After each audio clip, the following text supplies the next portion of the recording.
before we dive into the next exciting story, drop a comment below and let me know, what time is it where you're watching from? I'm curious to see where everyone's tuning in from around the world. I never wanted to take the job, not this one. But when the bills pile up and your savings start running dry, you do what you have to, even if it means going back to the place you swore you'd never see again. Dead Man's Pass. It was Eddie's death that did it. 15 years ago, I lost my brother on that road. His rig skidded off a curve and plunged into the canyon. I was driving a mile behind him when it happened, saw the whole thing through my windshield like a damn nightmare unfolding in slow motion. I've never been the same since. I never could forgive myself for not doing more, not being there to help. That's how it goes in this life. You haul, you drive, you move forward, keep the past in the rear view. But it's never that simple, is it? I'm Hank Collins, but most people on the road know me as Rusty. Maybe it's the hair going gray, or maybe it's just the wear and tear of 30 years behind the wheel. I've spent most of my life running rigs, hauling everything from livestock to construction equipment. This time I was hauling heavy machinery for a mining outfit in Utah. Easy enough, or so I thought. The cargo didn't bother me. What bothered me was the route. Route 163 through the heart of Monument Valley, and then up through Dead Man's Pass, the very stretch of road where Eddie lost his life. I've avoided it for years, but I couldn't avoid it this time. The money was too good, and the job came at a time when I needed it most. The first sign that something wasn't right came when I crossed into the desert. The vast expanse of red rock stretched out for miles, the sun beginning to dip below the horizon, casting long shadows across the road. It should have been peaceful, almost beautiful, but there was something off. The radio cut out first. Static, then silence. Not unusual out here, but it didn't sit right. The stillness felt heavy, oppressive, like the desert itself was holding its breath. As the sun slipped away completely, I noticed a pair of headlights in my rearview mirror. At first, I didn't think much of it. Probably another trucker making the same route. But as the miles passed, those headlights didn't get closer. They stayed there. Far back, but steady, like whoever it was didn't intend to pass or fall behind. Just keeping pace. I tried to shake it off, focusing on the road ahead. The canyon walls began to rise on either side of me, the road narrowing as I approached Dead Man's Pass. My hands tightened on the wheel, the familiar knot of tension growing in my chest. The road was winding, dangerous, with steep cliffs on one side and jagged rock on the other. I'd driven it 100 times before, but not since the night Eddie died. As I climbed higher, the truck started to act up. First, it was the brakes. They began to make a grinding noise that sent vibrations up through the cab.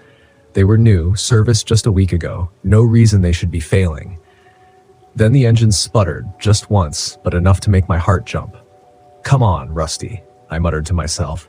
"Just keep moving, 1 mile at a time." But the truck didn't listen. The headlights behind me were still there, never getting any closer, never fading away. Something about it gnawed at me, a slow realization creeping in. I knew that truck. It was Eddie's. It couldn't be. Of course, Eddie's truck was a wreck at the bottom of the canyon, rusted and forgotten. But the make, the model, even the busted left headlight, it was all the same, and it was following me. I turned up the CB hoping for some noise to drown out my thoughts, but all I got was static. My hands were sweating now, the wheel slick beneath my fingers.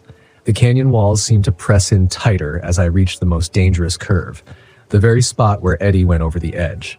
My foot eased off the gas, but then the CB crackled to life and a voice broke through the static. "Rusty, Hank, you gotta stop."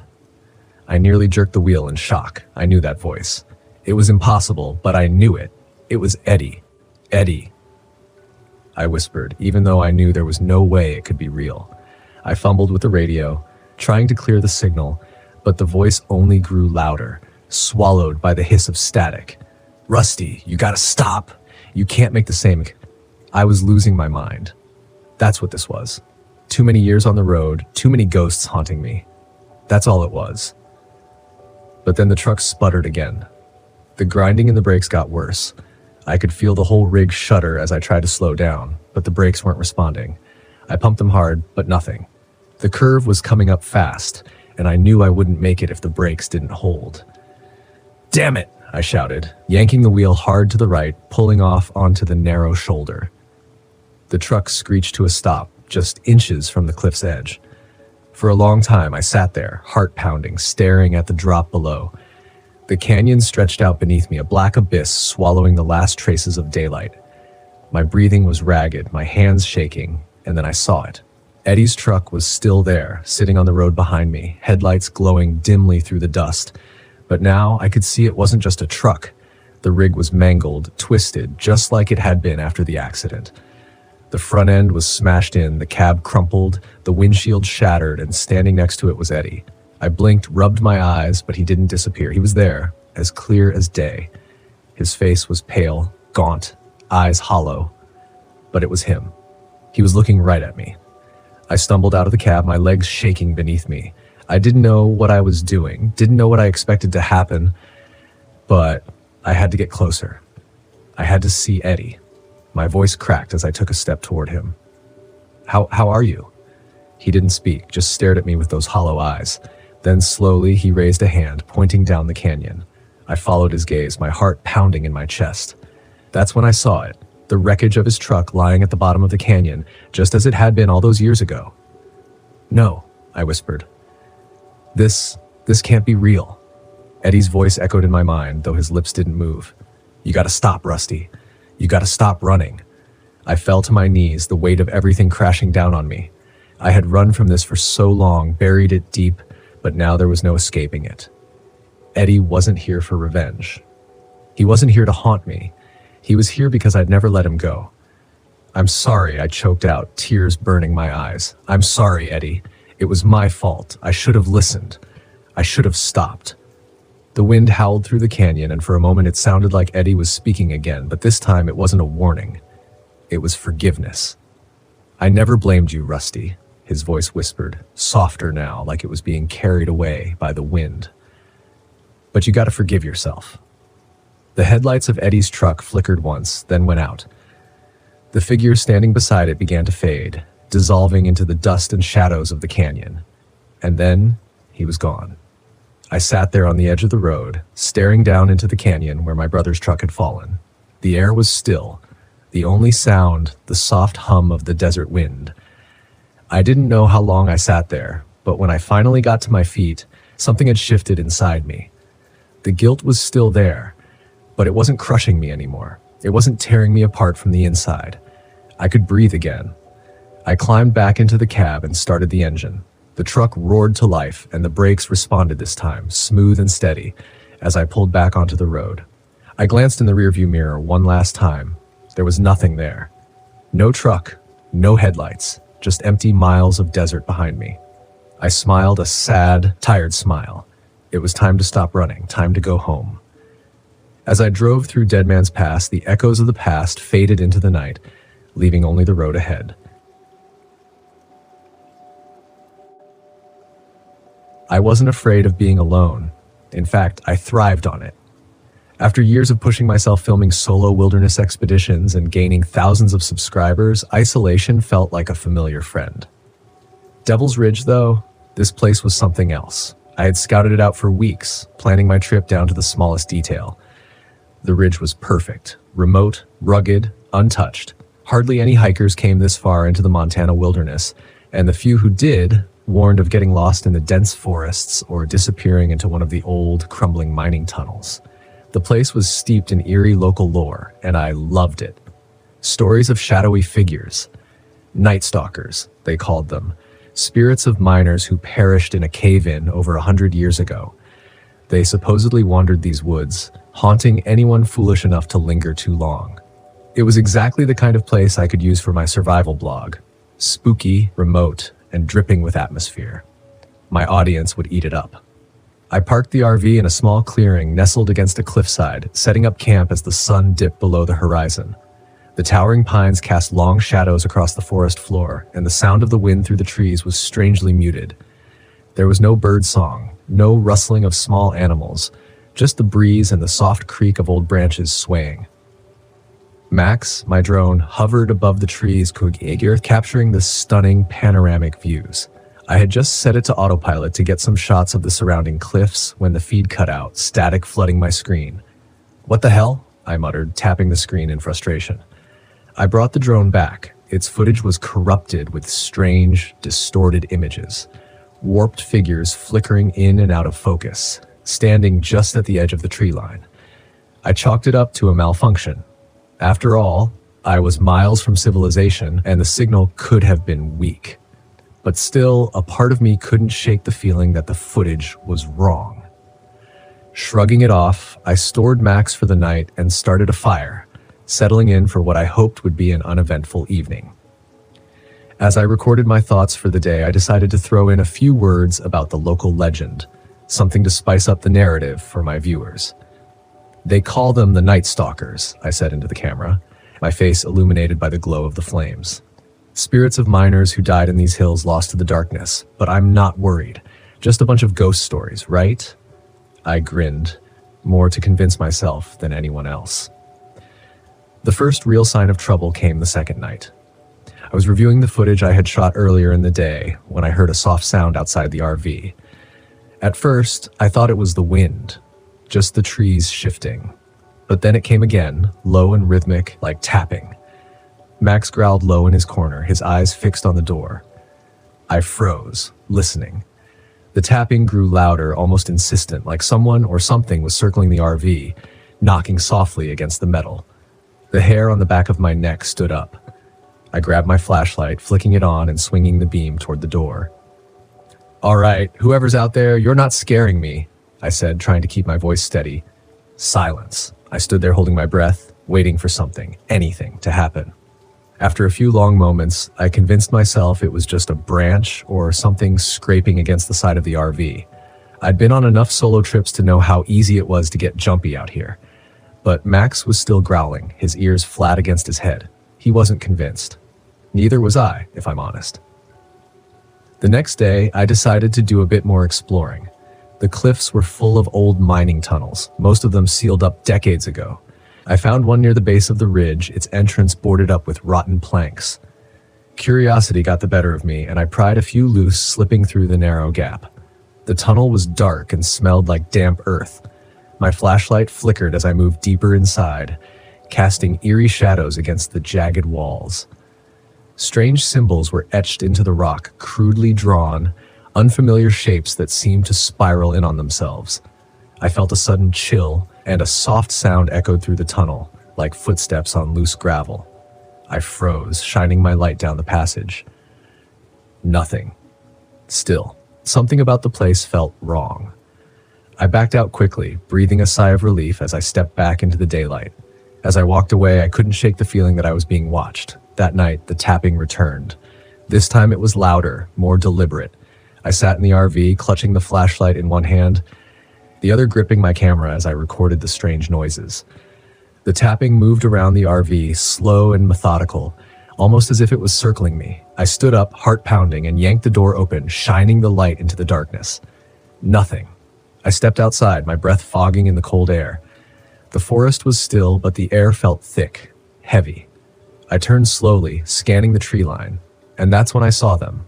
Shadows, tall and thin, flitting between the trees. They moved like people, but their forms were indistinct, more like silhouettes than solid shapes. My chest tightened. I swung the flashlight toward the figures, but as soon as the beam touched them, they vanished, swallowed by the darkness. I stood there frozen, my heart hammering in my chest. The wind had picked up, carrying faint whispers, almost like voices calling from the woods. I backed toward the RV, slamming the door shut behind me. The shadows grew bolder after that. No matter where I went, I could feel them watching me, their dark forms flickering just at the edge of my vision. My drone footage showed brief, eerie glimpses of them, dark, human-like shapes moving through the trees, always just out of focus. I tried to leave the ridge, packed up my gear, loaded Max into the RV, and started the engine. But the moment I hit the ignition, the RV stalled. I tried again and again. Nothing. It was as if the ridge itself didn't want me to leave. Panic set in.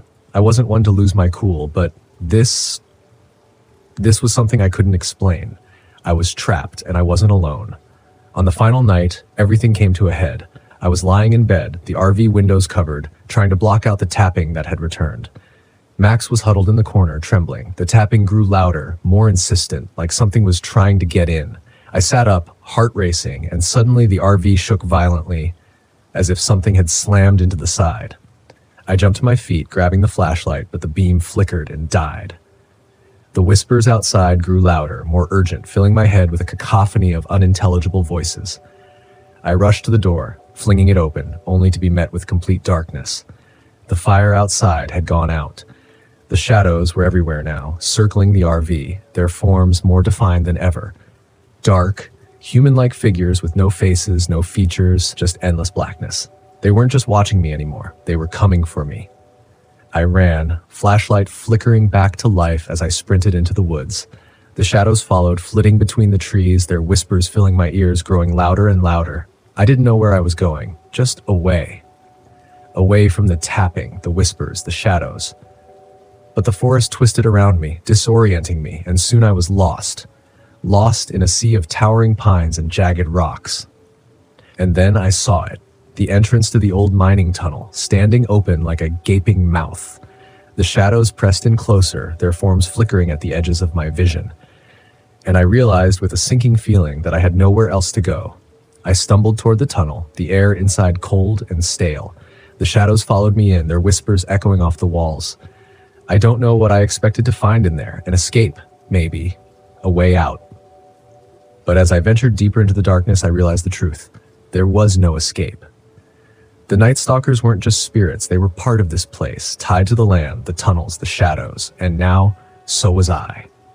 The last thing I remember before the darkness swallowed me whole was the sound of tapping, so soft, rhythmic, and endless. Days later, when Ranger Hank found my RV, it was empty. My gear was scattered, my camera still rolling, but I was gone. The footage showed brief glimpses of my final moments. Me running into the forest, the shadows close behind, their forms flickering and twisting in the dark. The last frame caught my face, pale and terrified, standing at the entrance of the tunnel. A silhouette stood behind me, tall, thin, and featureless. The Night Stalkers had found me, and I was never leaving Devil's Ridge.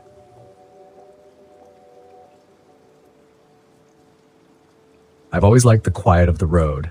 No one asking questions, no one poking into your business, just miles of highway, the hum of the engine, and the occasional crackle of a distant voice on the CB. But that night, somewhere on Route 50 in the middle of Nevada, the silence felt different. Too quiet, too heavy. It had been days since I'd had a decent break.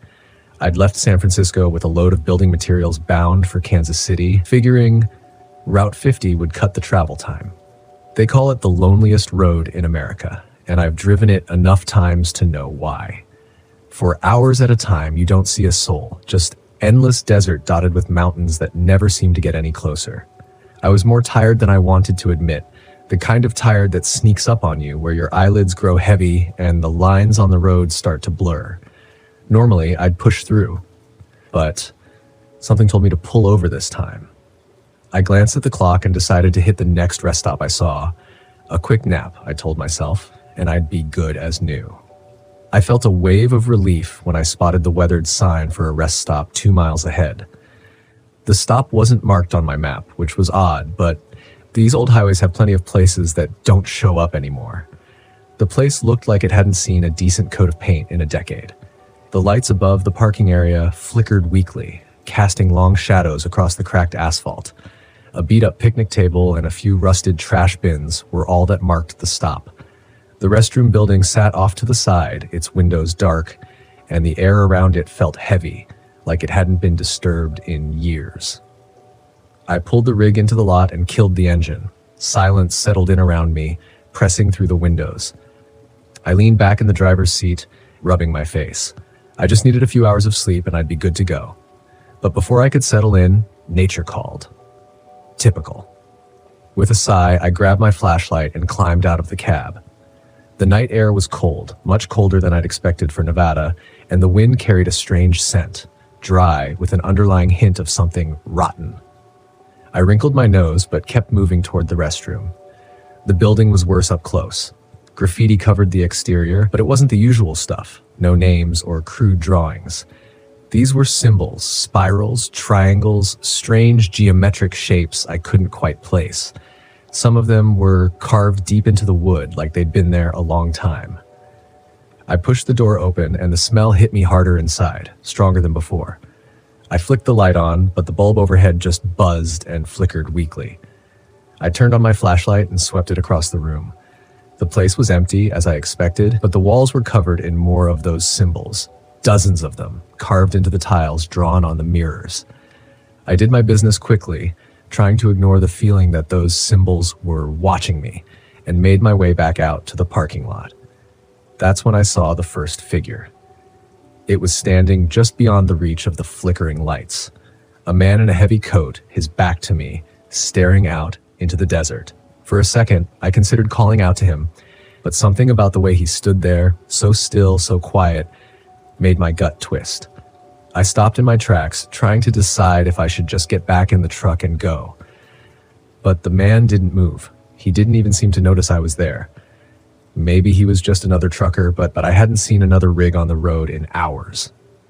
I took a step back toward my truck, keeping an eye on the figure. When I reached for the door handle, my fingers brushed something cold. Too cold. I pulled my hand back, confused, and shone the flashlight on the handle. Symbols. Those same spirals and triangles scratched into the metal of my door. My heart started racing. I hadn't seen them there before. I would have noticed. I swallowed hard, scanning the lot, but the figure was gone, just vanished. I fumbled with the door, pulling it open and climbing back into the cab as fast as I could. I locked the doors and sat there, trying to steady my breathing, trying to shake off the feeling that something was terribly wrong. I'd driven across the country dozens of times, stopped in every kind of rundown, creepy rest stop imaginable, but nothing like this. The radio crackled to life suddenly, nearly making me jump out of my skin. For a second, I thought it was just picking up static, but then a voice broke through, low, distorted. Frank. My heart skipped a beat. I snatched the CB mic. Who is this? Silence. I stared at the radio, waiting, but the voice didn't come back. I tried to convince myself I'd imagined it, that my mind was playing tricks on me, but the sound of my name, it was too clear. I glanced out the window again, half expecting to see the man in the coat, but the lot was empty. The only movement was the weak flicker of the overhead lights. Still, that rotten smell lingered, hanging in the air like a warning.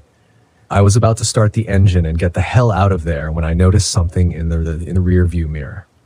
There was another figure now, standing near the restrooms. This one was closer. I couldn't make out their face in the dim light, but they were staring right at me.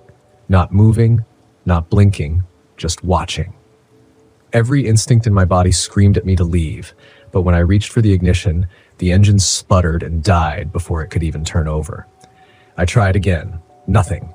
The lights on the dashboard flickered weakly before going out altogether. Come on, I muttered, trying to stay calm. Don't do this to me now. I grabbed my phone to call for help, but there was no signal, no bars, no nothing. The figure was still there, closer now. Another figure appeared near the picnic table, and then another by the trash bins. They didn't approach, but they were closing in, little by little. My mouth was dry. I fumbled for the flashlight and shone it toward the restroom, hoping to get a better look at the figures. The beam of light cut through the dark, but when it hit the first figure, they were gone. Just gone.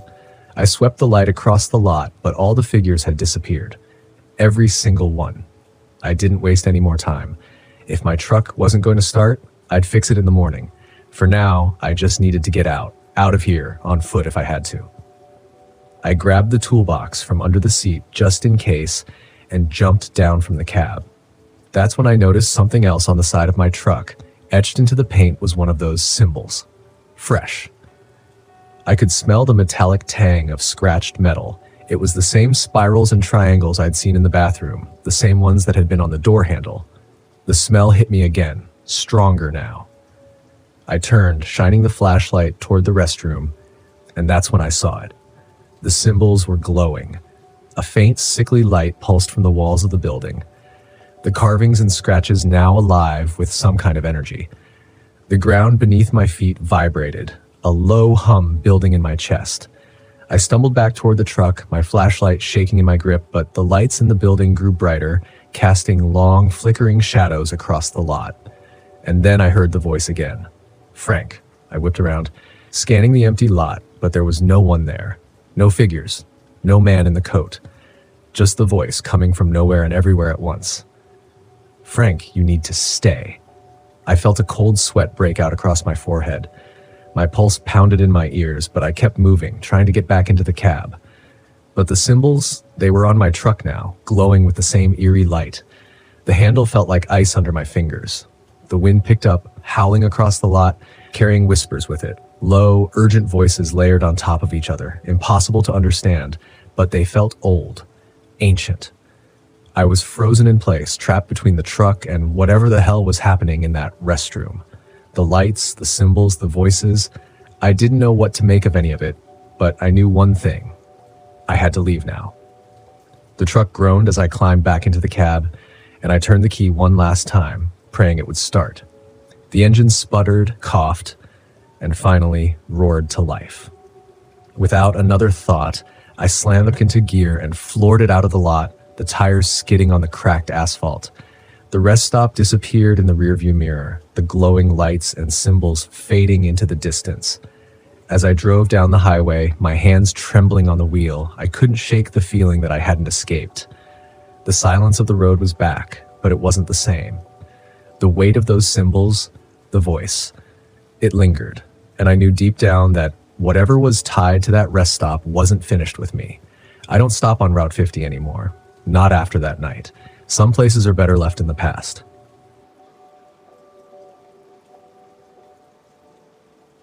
The forest had never felt so thick, so claustrophobic. I had been on the road for weeks, traveling up and down the East Coast in my RV, looking for some peace. It was supposed to be a reset, a break from the grind after getting laid off from my tech job. I thought getting away from everything would give me a fresh perspective, but the road had only left me more exhausted. It was like I couldn't find what I was searching for, and I didn't even know what that was anymore. That's how I ended up in Ocala National Forest. It was early fall, and the place was practically deserted. The few tourists had already left, leaving the humid air and endless stretches of swamp and pine all to me.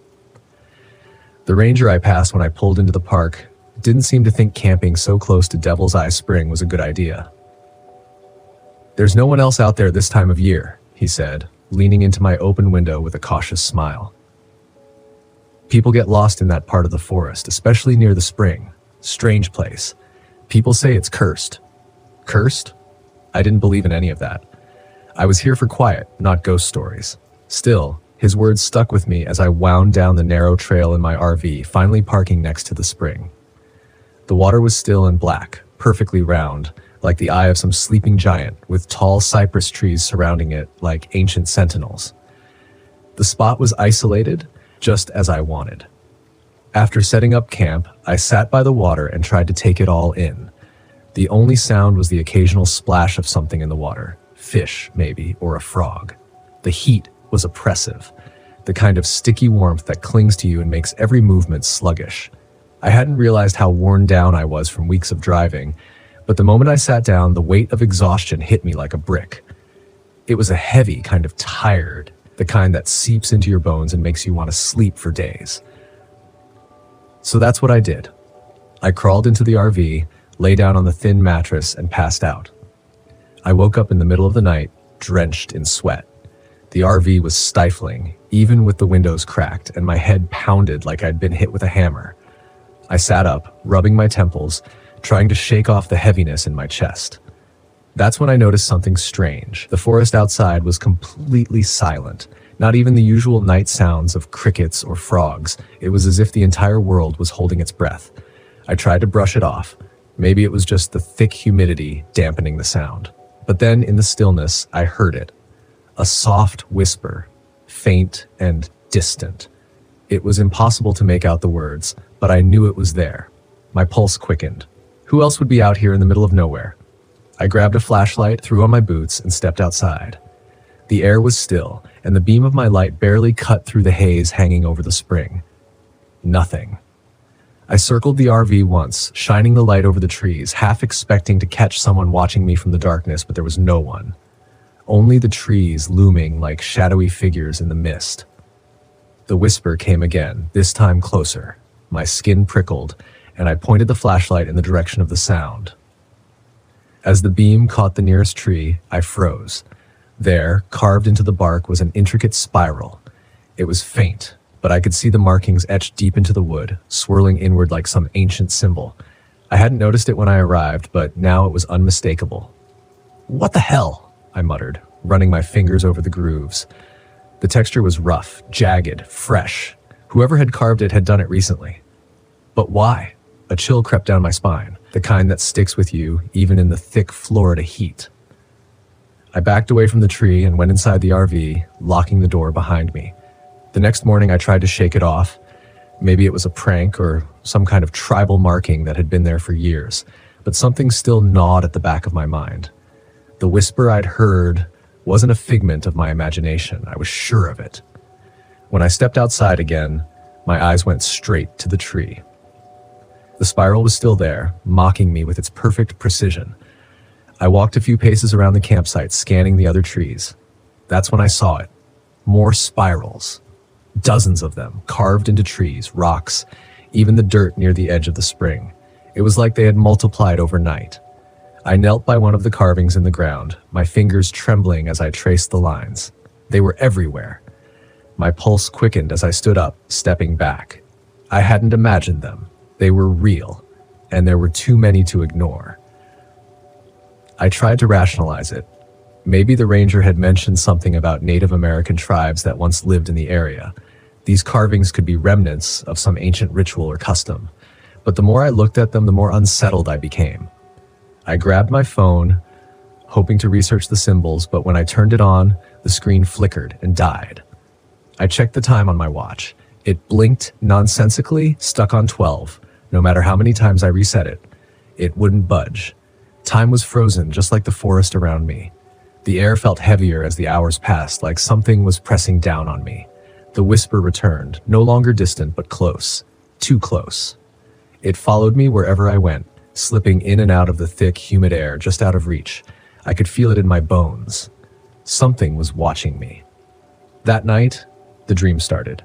I was lying in the RV, the air thick and suffocating, when I felt it, a presence standing over me, its breath hot against my skin.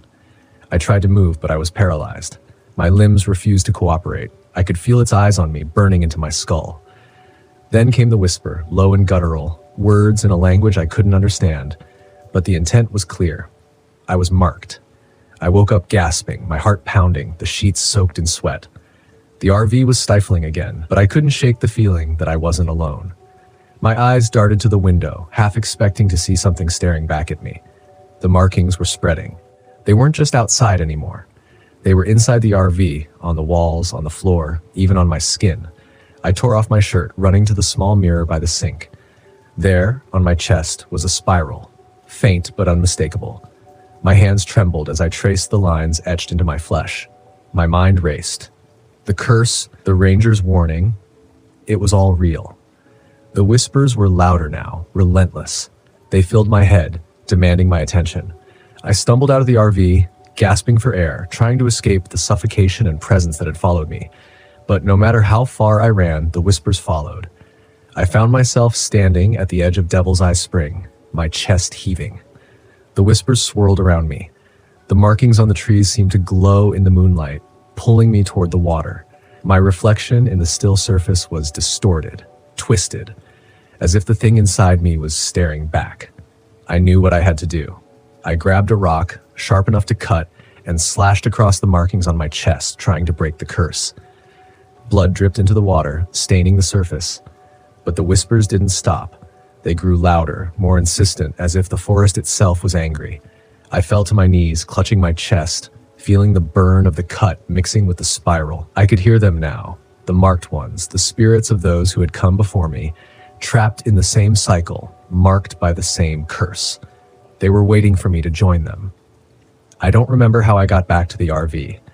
The next thing I knew, I was driving, the road stretching out in front of me, the forest blurring into the distance. The whispers were gone, but the sense of dread remained, a heavy weight in my chest. I thought I had escaped. I thought the ritual had worked. But when I glanced down at the dashboard, my blood ran cold. There, carved into the plastic, was a small, intricate spiral. I was still marked, and I knew the forest wasn't done with me yet.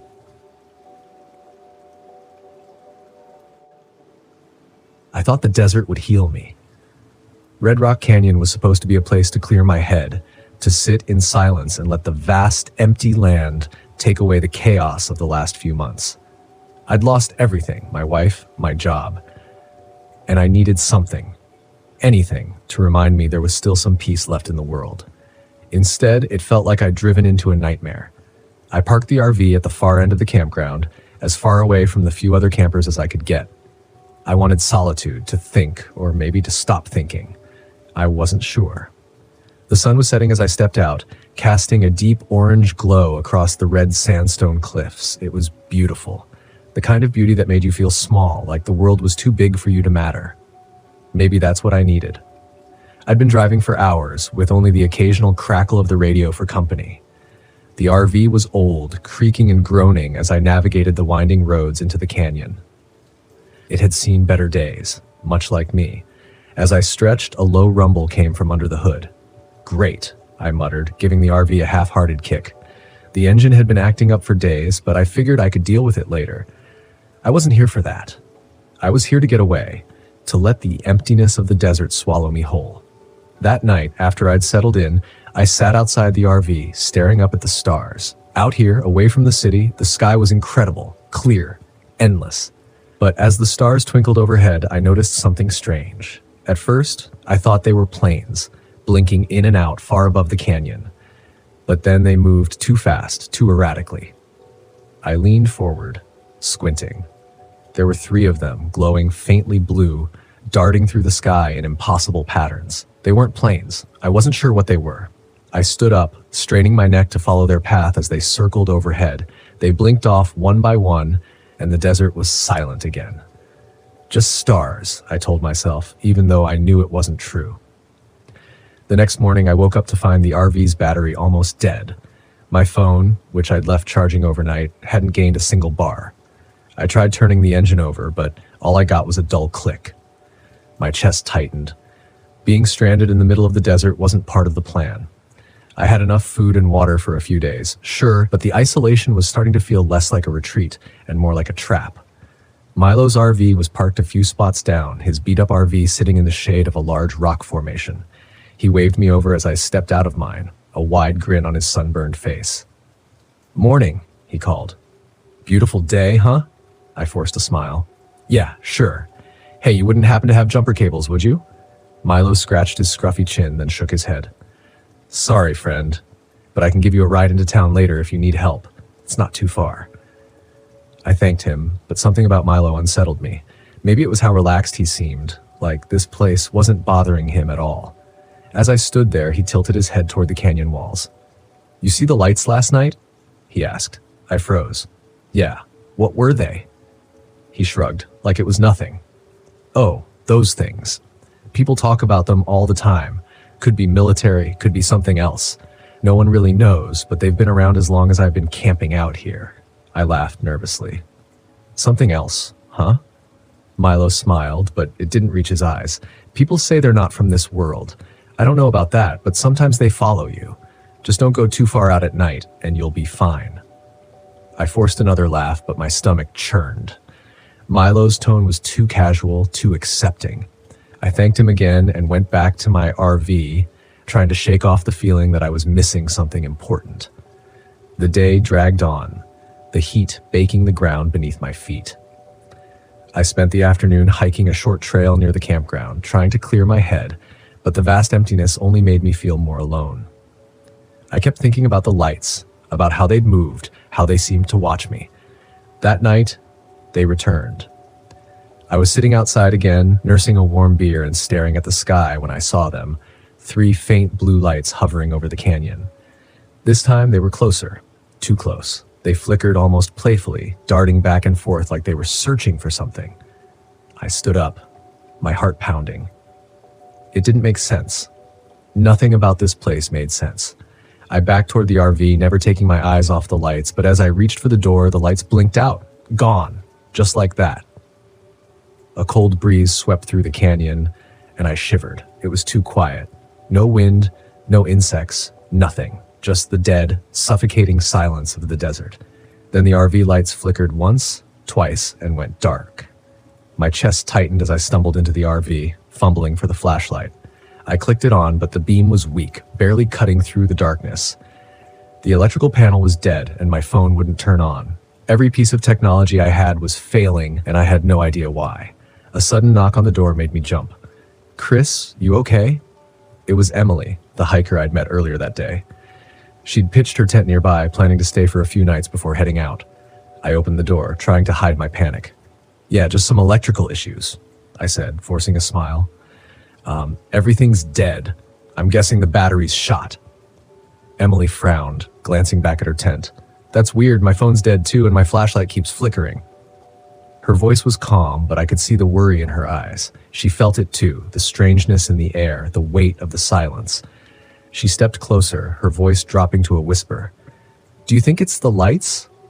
Milo told me about them earlier, said people disappear sometimes. I swallowed hard, trying to keep my breathing steady. "Disappear?" Emily nodded, her gaze drifting toward the canyon. "Yeah, it's mostly stories, but you seem pretty convinced." For a moment, neither of us spoke. The air felt thick, heavy, like the desert was closing in on us. I wasn't sure if I believed in Milo's campfire tales, but the lights, they were real, and they weren't natural. "We should get out of here," Emily said, breaking the silence. "I don't like this." "I can't," I replied. "My RV won't start." She hesitated, then nodded. "Mine either. I tried earlier, but it's completely dead." We stood there staring at each other, the weight of the situation sinking in. Something was wrong with this place. The lights weren't just an oddity. They were doing something, affecting everything around us, and we were stuck miles from any help. "We'll wait till morning," I said, trying to sound confident. "Maybe it's just a temporary glitch. We'll figure it out." Emily didn't look convinced, but she nodded and headed back to her tent. I locked the RV door behind her, though I wasn't sure what good it would do. That night, I barely slept. The silence was oppressive, like a blanket wrapped too tight around me. Every creak of the RV, every gust of wind made my heart race. I kept waiting for the lights to come back, to hover outside my window, but they didn't. Instead, I woke up sometime in the early hours, drenched in sweat, my head pounding. I sat up, blinking in the darkness. Something was wrong. I glanced at my watch. It was 4 a.m., but that didn't make sense. I'd checked the time just moments ago, and it had been midnight. Where had the hours gone? I stumbled outside, feeling disoriented. The air was cooler now, the desert's chill settling in. The stars were out, but there was no sign of the lights. My mind was foggy, like I'd been dreaming.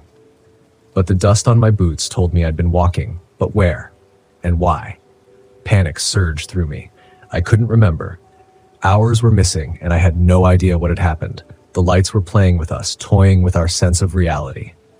I ran toward Emily's tent, calling her name, but when I got there, she was gone. Her tent was empty, her pack still there, but she was nowhere to be found. "Emily!" I shouted, my voice echoing off the canyon walls.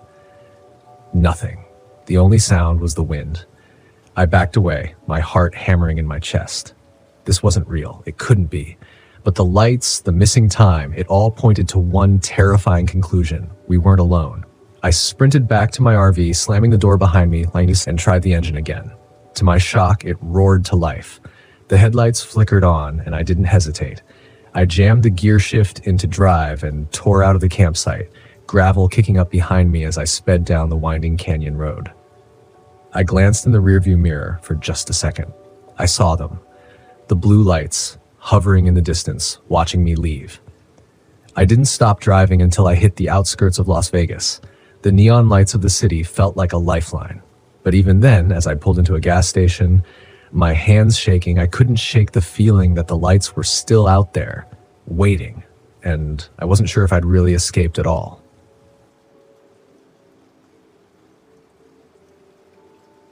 I thought the desert would heal me.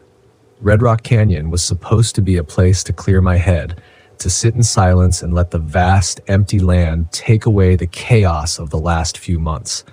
I'd lost everything, my wife, my job, and I needed something, anything, to remind me there was still some peace left in the world. Instead, it felt like I'd driven into a nightmare. I parked the RV at the far end of the campground, as far away from the few other campers as I could get. I wanted solitude, to think, or maybe to stop thinking. I wasn't sure. The sun was setting as I stepped out, casting a deep orange glow across the red sandstone cliffs. It was beautiful, the kind of beauty that made you feel small, like the world was too big for you to matter. Maybe that's what I needed. I'd been driving for hours with only the occasional crackle of the radio for company. The RV was old, creaking and groaning as I navigated the winding roads into the canyon. It had seen better days, much like me. As I stretched, a low rumble came from under the hood. "Great," I muttered, giving the RV a half-hearted kick. The engine had been acting up for days, but I figured I could deal with it later. I wasn't here for that. I was here to get away, to let the emptiness of the desert swallow me whole. That night, after I'd settled in, I sat outside the RV, staring up at the stars. Out here, away from the city, the sky was incredible, clear, endless. But as the stars twinkled overhead, I noticed something strange. At first, I thought they were planes, blinking in and out far above the canyon. But then they moved too fast, too erratically. I leaned forward, squinting. There were 3 of them, glowing faintly blue, darting through the sky in impossible patterns. They weren't planes, I wasn't sure what they were. I stood up, straining my neck to follow their path as they circled overhead. They blinked off one by one, and the desert was silent again. Just stars, I told myself, even though I knew it wasn't true. The next morning, I woke up to find the RV's battery almost dead. My phone, which I'd left charging overnight, hadn't gained a single bar. I tried turning the engine over, but all I got was a dull click. My chest tightened. Being stranded in the middle of the desert wasn't part of the plan. I had enough food and water for a few days, sure, but the isolation was starting to feel less like a retreat and more like a trap. Milo's RV was parked a few spots down, his beat-up RV sitting in the shade of a large rock formation. He waved me over as I stepped out of mine, a wide grin on his sunburned face. "Morning," he called. "Beautiful day, huh?" I forced a smile. "Yeah, sure. Hey, you wouldn't happen to have jumper cables, would you?" Milo scratched his scruffy chin, then shook his head. "Sorry, friend, but I can give you a ride into town later if you need help.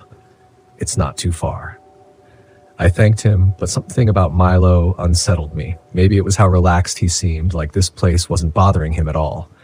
As I stood there, he tilted his head toward the canyon walls. "You see the lights last night?" he asked. I froze. "Yeah, what were they?" He shrugged, like it was nothing. "Oh, those things. People talk about them all the time. Could be military, could be something else. No one really knows, but they've been around as long as I've been camping out here." I laughed nervously. "Something else, huh?" Milo smiled, but it didn't reach his eyes. "People say they're not from this world. I don't know about that, but sometimes they follow you. Just don't go too far out at night, and you'll be fine." I forced another laugh, but my stomach churned. Milo's tone was too casual, too accepting. I thanked him again and went back to my RV, trying to shake off the feeling that I was missing something important. The day dragged on, the heat baking the ground beneath my feet. I spent the afternoon hiking a short trail near the campground, trying to clear my head, but the vast emptiness only made me feel more alone.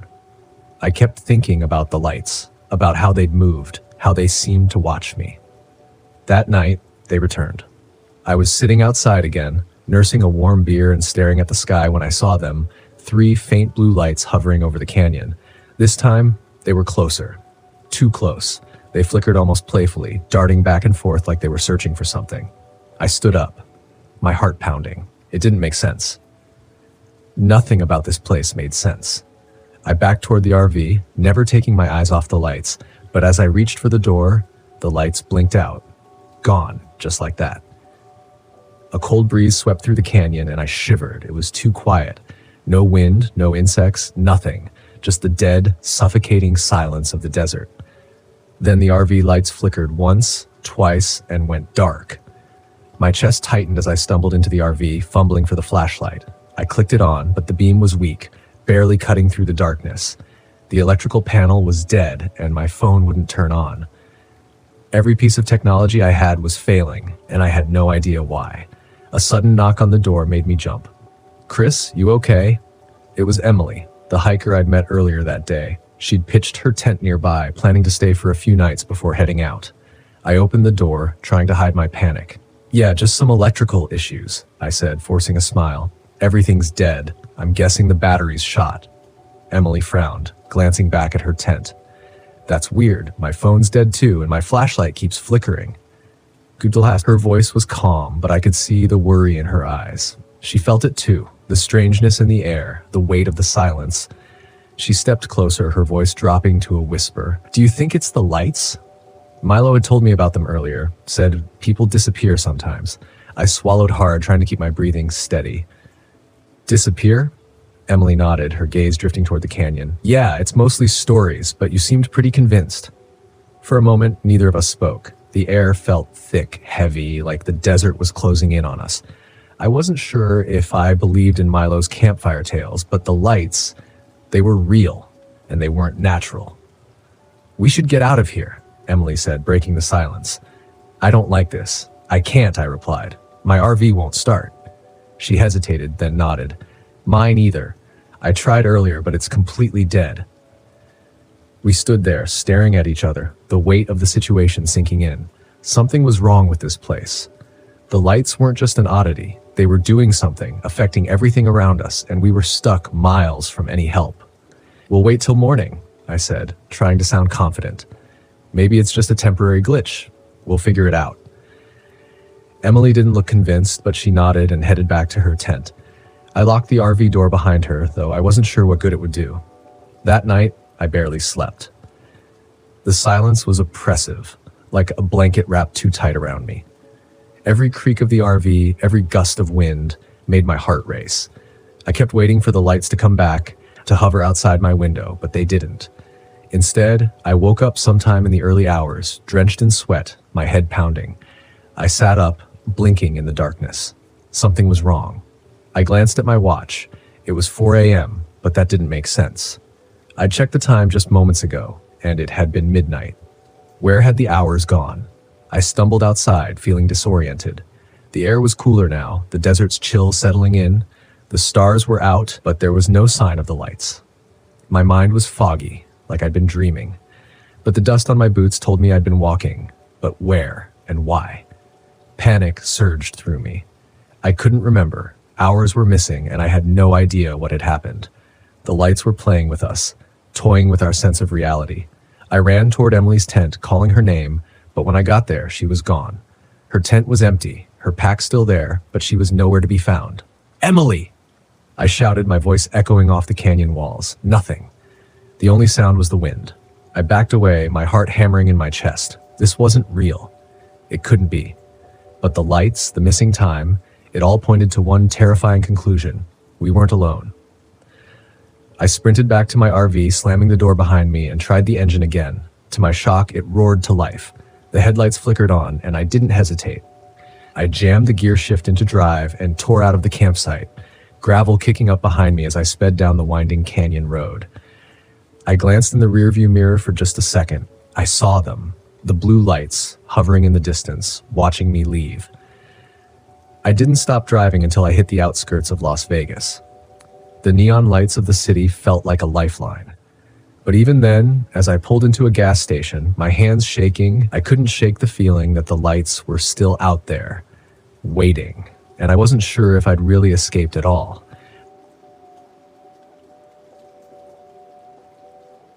The road wound through the dense trees, snaking deeper into the heart of the low national forest. The thick canopy above allowed only sparse sunlight to filter through, casting shadows across the narrow dirt road. I gripped the steering wheel of my RV, trying to shake off the gnawing sense of unease creeping up my spine. It had been 3 hours since I had passed another vehicle. Solitude was the whole point, wasn't it? This trip was supposed to help me clear my head, to reconnect with myself after the divorce.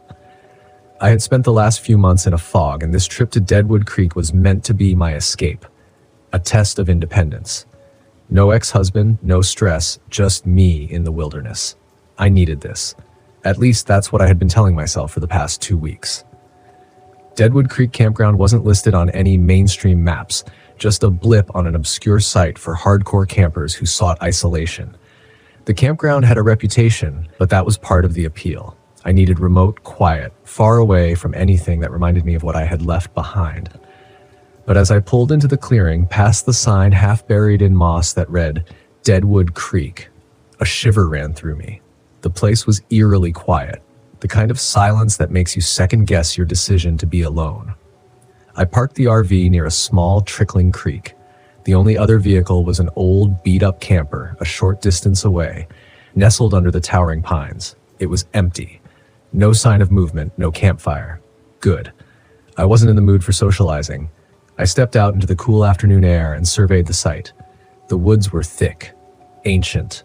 The ground was littered with pine needles, muffling the sound of my footsteps. A perfect retreat.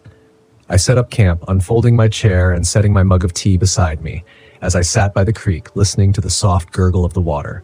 It was peaceful, just as I had hoped. But after a while, the peace felt off.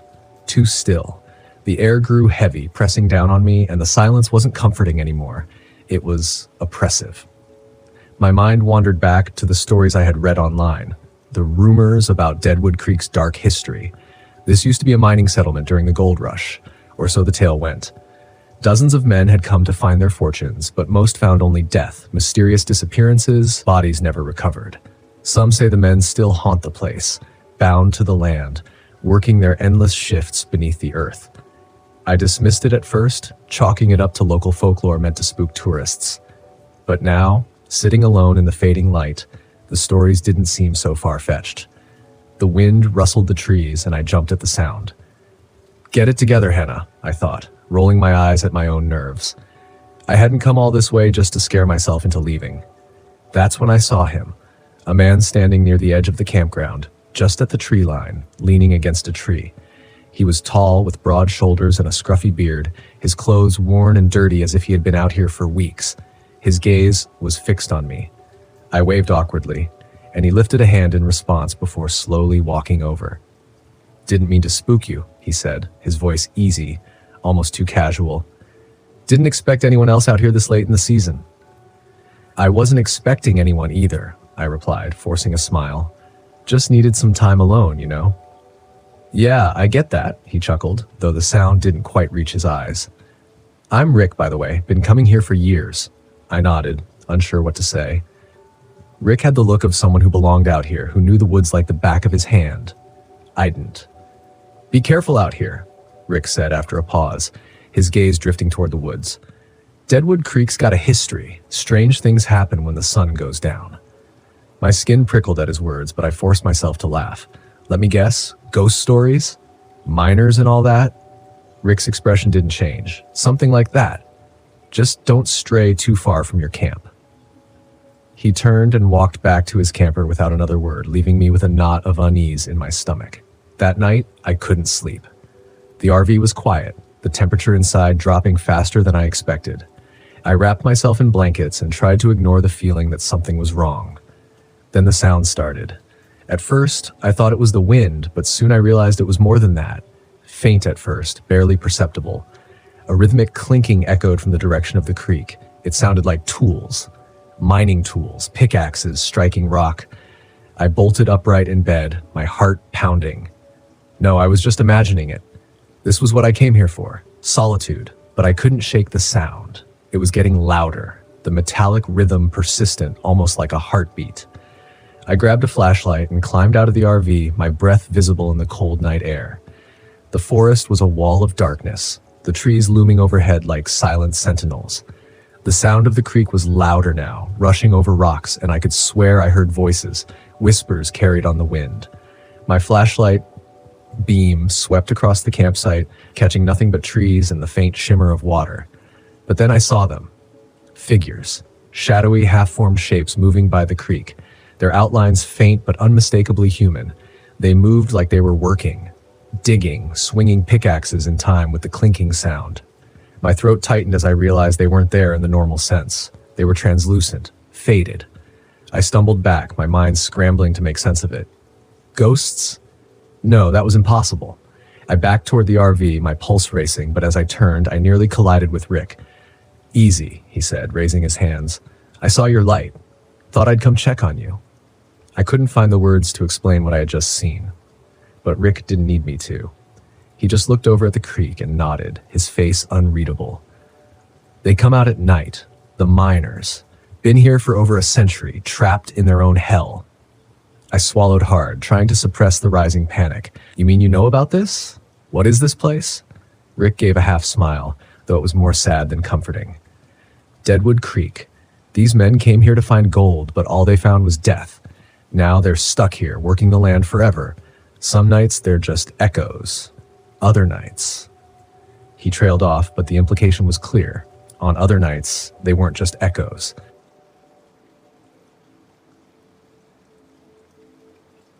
My name is Richard Rice. I'm 30 years old, and I'm a travel nurse. Or I was, before I took a leave of absence a few months ago. This happened in early November during a solo trip to Brown County State Park in Indiana. I went there for solitude, hoping to clear my head after a patient I couldn't save pushed me past my limits. What I found in those woods still keeps me awake at night. I had parked my RV at a secluded campsite near an old, unused hiking trail called Widow's Walk.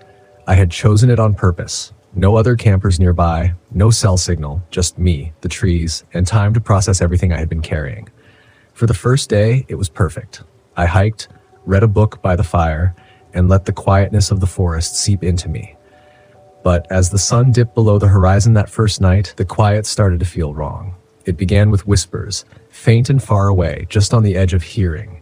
At first, I thought it was the wind, but the sound wasn't random. It rose and fell in cadence, like speech. My name, Richard, floated through the air, soft as a breath, and I froze in my chair by the fire. I grabbed my flashlight and scanned the tree line. The beam cut through the dark, revealing nothing but gnarled trunks and dry leaves. I tried to shake it off. Maybe it was an auditory illusion, my brain filling in gaps in the ambient noise. Stress and exhaustion can do weird things to your perception. That's what I told myself as I climbed into the RV and locked the door. But I didn't sleep well. The whispers returned around 3 a.m., louder this time, as if they were coming from just outside the RV. My name again, mixed with something else I couldn't quite make out. I stuffed earplugs in and lay there wide-eyed until morning. The next day I forced myself to shake off the unease. I was here to reset, and a few creepy noises weren't going to scare me off. My RV's water pump had stopped working, so I decided to hike to a nearby stream to collect water. It was a clear, crisp day, and the forest looked almost cheerful under the sunlight. I followed the narrow dirt path, enjoying the crunch of leaves under my boots, until I reached the stream. That's where I met Ellie. She was sitting on a rock at the water's edge, her legs dangling over the side. She looked about 11, with pale skin and dark, shoulder-length hair that framed her face like curtains. Her clothes were odd, a faded dress that looked like something out of an old photograph, paired with scuffed leather shoes. "Hey there," I called, unsure what else to say. "Are you lost?" She didn't answer right away. Instead, she tilted her head and stared at me with unnerving calm, like she was sizing me up. Then she smiled faintly. "Not really," she said. "I've been waiting." I frowned. "Waiting for what?" "For you." I felt a cold knot tighten in my stomach. "Where are your parents? Are they camping nearby?" She shook her head, swinging her legs idly. "I don't have parents. Not anymore." Something about the way she said it sent a chill down my spine. I glanced around, looking for any sign of other campers or a car, but the woods were silent except for the murmur of the stream. "You shouldn't be out here alone," I said. "It's not safe. I can help you find." "You can't help me," she interrupted. "But I can help you." That stopped me short. "What are you talking about?" Her eyes, dark and solemn, locked onto mine. "You hear them, don't you? The whispers." The knot in my stomach twisted tighter. "How do you know about that?" She hopped off the rock and walked toward me, her steps soundless on the forest floor. "It's not the forest," she said softly. "It's him, the whisperer. He knows you're here." I don't know why I didn't run. Maybe it was the calm certainty in her voice, or the way she seemed so out of place, like she didn't quite belong to this time or this world. Either way, I listened as she told me about the whisperer. "It's not just a ghost," she explained. "It's worse. It feeds on people, on their sadness, madness, their guilt. It whispers things to make you follow it, and once you do, you're gone." "Gone," I echoed, my mouth dry. "What do you mean?" She shrugged, a small, almost childlike gesture. It takes you into the woods. No one ever comes back. I wanted to laugh, to tell her this was ridiculous, but the words died in my throat. Those whispers the night before hadn't felt random. They had felt like they were pulling at something deep inside me, something I didn't want to face. I don't believe in ghosts, I muttered, more to myself than to her. You will, she said simply. Ellie followed me back to the RV, saying she had nowhere else to go. I let her, partly because I didn't want to leave her alone in the woods, and partly because I didn't want to be alone myself. She sat silently in the passenger seat as I checked the water tank and gathered wood for the fire. She didn't seem cold or hungry, but her presence was unsettling. That night, the whispers came again, louder, closer. This time, they didn't just say my name. They spoke in fragments of sentences, soft and insistent. You could have saved him. It's your fault. Come with me. I bolted upright in bed, my heart pounding. Ellie was sitting at the table, staring out the window. I didn't know how long she'd been there. It's starting, she said without looking at me. What's starting? My voice came out hoarse. She turned to me, her expression solemn. He's trying to break you. The next day, I hiked Widow's Walk, hoping to clear my head. Ellie stayed behind, saying she couldn't go any further than the RV. Her words stuck with me as I climbed the narrow, twisting path. At first, it felt good to be moving, to be doing something other than sitting and waiting. But as I walked, the forest began to change. The trail I followed earlier now seemed unfamiliar. Trees I didn't recognize loomed overhead, their branches twisted into unnatural shapes. The air grew heavy, thick with the scent of damp earth and decay. And then I saw them, objects scattered along the trail, half buried in the dirt. A single leather shoe, a child's doll, its face cracked and stained, rusted tools, fragments of lives abandoned in the woods. I turned back, but the trail had disappeared. Panic surged in my chest as I realized I was lost. That's when I heard it again, the whisperer's voice. Richard, you know why you're here. The voice wasn't faint this time. It was clear and intimate, like someone speaking directly into my ear, and it wasn't just one voice. It was many, overlapping and twisting together, all saying the same thing. Come with me. When I finally stumbled back to the RV, Ellie was waiting for me. She didn't seem surprised when I told her what had happened. The whisperer doesn't need to chase you, she said. He lets the forest do that. The harder you try to escape, the closer you get to him. Why are you still here? I demanded. If you know all this, why haven't you left? She looked down at her hands. I can't. He already has me. Her words hit me like a punch to the gut. What do you mean? I've been here for a long time, she said quietly. I don't remember how long, but I can't leave. I'm part of this now. That night, the whisperer came for me. I woke to the sound of scratching at the RV door, soft at first but growing louder. Shadows moved outside the windows, impossibly tall and angular, their shapes flickering like candle flames. Then the whispers began filling the air until they were all I could hear. Come with me, Richard. You'll find peace. You don't have to feel this way anymore. Follow me. The door handle rattled, and I grabbed the first thing I could find, a flashlight, and yanked it open. There was nothing there, just the empty forest. But when I turned back, Ellie was gone. I don't know what possessed me to follow the whispers, but I did. Maybe I thought I could find Ellie. Maybe the whisperer had already sunk its claws into my mind. Either way, I found myself stumbling through the dark forest, the whispers guiding me toward a clearing. In the center of the clearing was a massive, gnarled tree, its roots clawing at the earth like skeletal hands. Beneath it stood a figure shrouded in shadow, its form shifting constantly, flickering between human and inhuman. Its eyes glowed red. You can't save them, the whisperer said, its voice deep and resonant, but you can join them.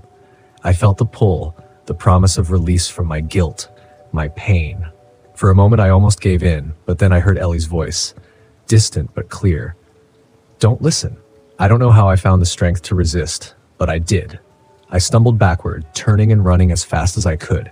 The whispers grew louder, angrier, but I kept going until I saw the faint glow of the RV in the distance. By morning, Ellie was gone for good. I packed up and left Brown County, my heart heavy with the memory of her and the things I'd seen. The forest had let me go, but I knew it still held others in its grasp. Sometimes when I'm alone, I hear faint whispers in the wind, and I wonder if Ellie is still there, waiting for someone else to listen.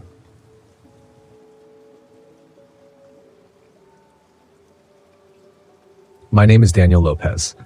I'm 39 years old, and a part of me thought this trip to Hanging Rock Bluff would be a way to find some peace. I was wrong. What happened over the course of 3 days on that cliff will haunt me for the rest of my life. I wasn't looking for adventure. I just wanted some quiet, a break from the guilt I'd been carrying since my younger brother Eric died in a hiking accident 6 months ago. He had been following my lead when he slipped, and no amount of "it wasn't your fault" from well-meaning friends has made me believe it.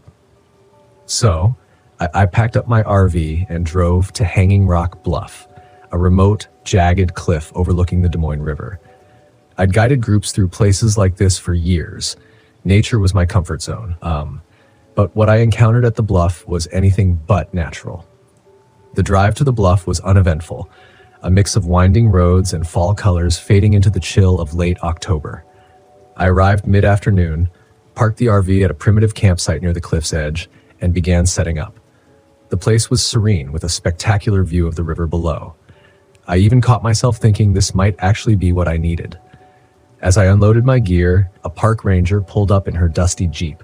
Her name tag read Patty Glenn, and she had the kind of no-nonsense demeanor you'd expect from someone who'd spent decades dealing with reckless campers. "You camping here alone?" she asked. "Yeah," I said. "Needed to get away for a bit." She nodded, but her eyes lingered on me. "Stay on the marked trails and keep your fire contained, and watch yourself after dark. There have been strange reports from this area." "Strange how?" Patty hesitated, then shrugged. "Mostly hikers seeing things. Shadowy figures, weird chanting. You know how people get with stories. Anyway, just stick to the basics and you'll be fine." I thanked her, but as she drove off, I couldn't shake the feeling that her warning wasn't just about safety. By the time the sun dipped below the horizon, the wind picked up, carrying a bone-deep chill. I built a fire and settled in with a thermos of soup, letting the warmth push away the memories that had been gnawing at me all day. Around 10 p.m., the wind began to howl, and I heard something else, faint and rhythmic, almost like chanting. I stood up, straining to hear over the crackling fire. The sound was coming from somewhere down the bluff. I grabbed my flashlight and walked to the edge, but all I saw was darkness. The chanting stopped, replaced by the sound of rocks clattering down the cliff. My first thought was wildlife, maybe a deer or raccoon. But when I looked again, I swore I saw movement in the shadows below. I told myself it was nothing. It had to be. The morning was cold and gray, with mist hanging over the river. I decided to hike a nearby trail, hoping the physical activity would clear my head. But the farther I went, the more uneasy I felt. About a mile in, I noticed something carved into the bark of a tree. A strange symbol, like a spiral surrounded by jagged lines. It looked deliberate, too precise to be random scratches. I took a photo, intending to look it up later. As I continued, I found more symbols etched into trees and rocks, all leading back toward the bluff. They felt wrong, like they didn't belong there. When I returned to my campsite, the firewood I'd left stacked by the RV was scattered. The forest around me was eerily silent. No birds, no rustling leaves, just the sound of my own breathing. That night, the chanting returned, louder this time. It seemed to come from everywhere at once, circling my campsite. I stayed inside the RV, clutching a mug of coffee and trying to convince myself it was just the wind. Then I saw the footprints, barefoot, human-sized prints, leading from the edge of the bluff to the door of my RV. I didn't sleep. Every time I closed my eyes, I thought I heard someone or something outside. Around 3 a.m., I made the mistake of looking out the window. A figure stood at the edge of the bluff, silhouetted against the moonlight. It was tall and cloaked in shadow with glowing eyes that seemed to pierce through the darkness. I froze, my breath catching in my throat.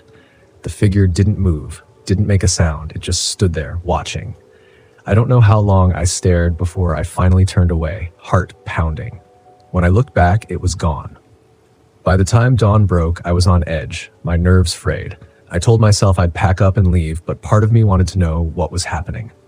Around midday, I met Andy Bellamy, a young camper at a nearby site. He was wiry and jittery, with the kind of manic energy that made you question whether he was trustworthy.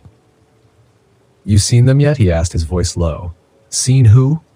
The shadow people, he said, glancing around nervously. They're always watching. Heard them chanting last night, didn't you? I didn't answer, but my silence must have given me away. Andy grinned, a wild, unsettling grin. They want something from you. Same thing they want from all of us. I walked away, but his words stuck with me. That evening, the fog rolled in thick, cloaking the bluff in a damp, suffocating haze. I stayed close to the RV, reluctant to wander too far. As the fire flickered and dimmed, I heard a voice, soft, familiar. Daniel. It was Eric. My chest tightened as I turned toward the sound. There, just beyond the firelight, was my brother. His face was pale, his clothes soaked, as if he had been caught in a storm. Eric? I whispered. He smiled, beckoning me closer. Come on, Daniel, I've been waiting for you.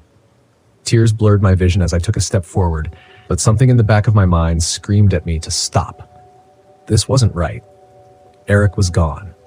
The figure's smile twisted into something cruel. Its eyes began to glow, and its form shifted, elongating into a dark, shadowy mass.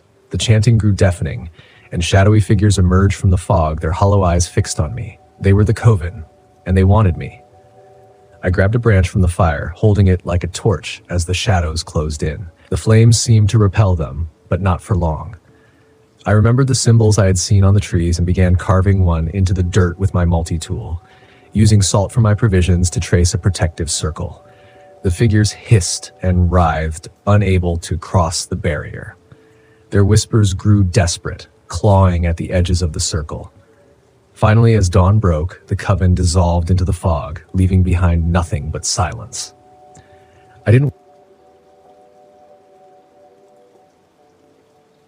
My name is Joshua Gonzalez. I'm 38 years old, and I make my living as a wildlife photographer. This happened last year in October during what was supposed to be a career-reviving trip to Cat Lake in East Texas. I had no idea that what I'd find there would make me wish I had never gone. I parked my RV in a secluded spot near the edge of the lake.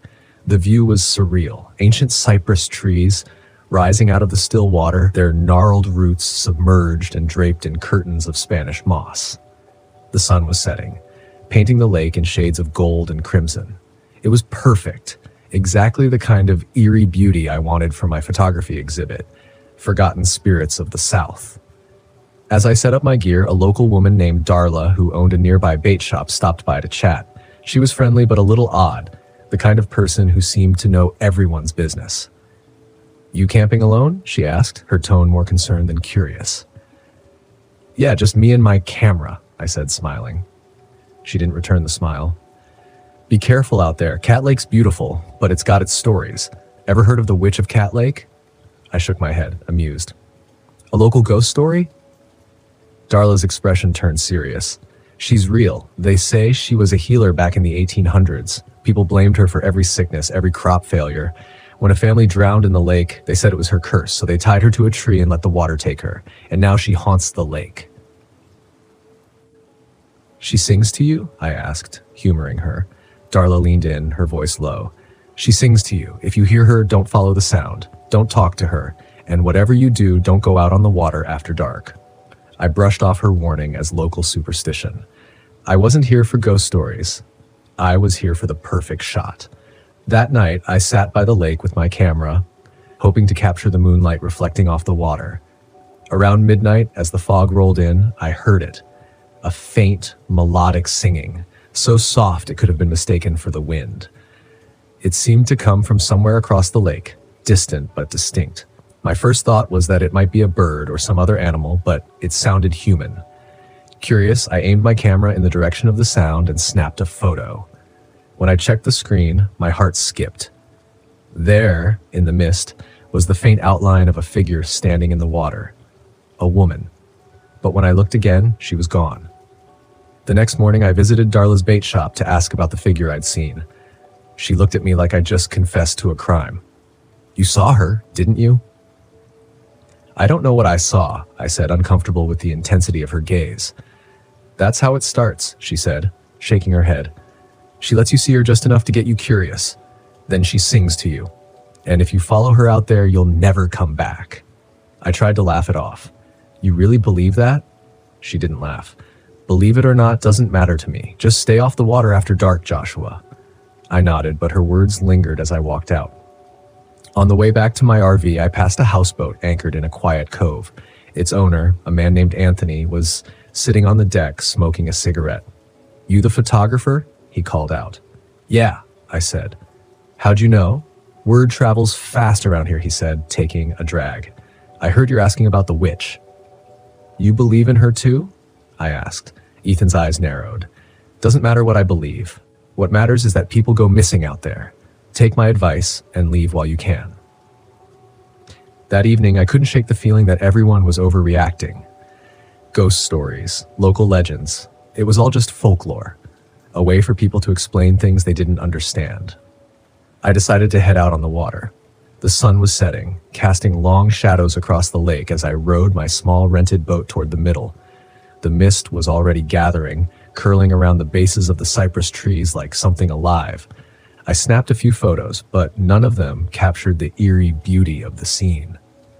Then I heard it again, the singing. It was closer this time, a haunting melody that sent shivers down my spine. I tried to focus on my work, telling myself it was just my imagination, but the sound grew louder. I turned the boat toward the direction of the voice, squinting through the mist. And there she was. A woman stood waist deep in the water, her hair dark and matted, her skin pale as the moonlight. She looked up at me, and for a moment, I couldn't breathe. Her eyes were hollow, empty sockets that seemed to pull at my soul. "Help me," she whispered, her voice like the rustling of leaves. Panic surged through me. I grabbed the oars and began rowing, but the water seemed to fight against me. The boat barely moved, as if the lake itself was trying to hold me in place. "Don't leave me," she said, her voice rising in a mournful wail. I glanced back, and she was closer now, her hands reaching for the boat. Her touch was ice, sending a jolt of pain through my arm. I yelled and shoved her away, rowing with every ounce of strength I had. The mist thickened, and her wailing turned into a scream that echoed through the trees. Somehow I broke free, the boat lurching forward as the water finally released its grip. When I reached the shore, I stumbled out, soaked and shaking. My camera was still slung around my neck, the lens fogged from the damp air. I looked back at the lake. The mist was gone, the water calm, but I knew what I'd seen.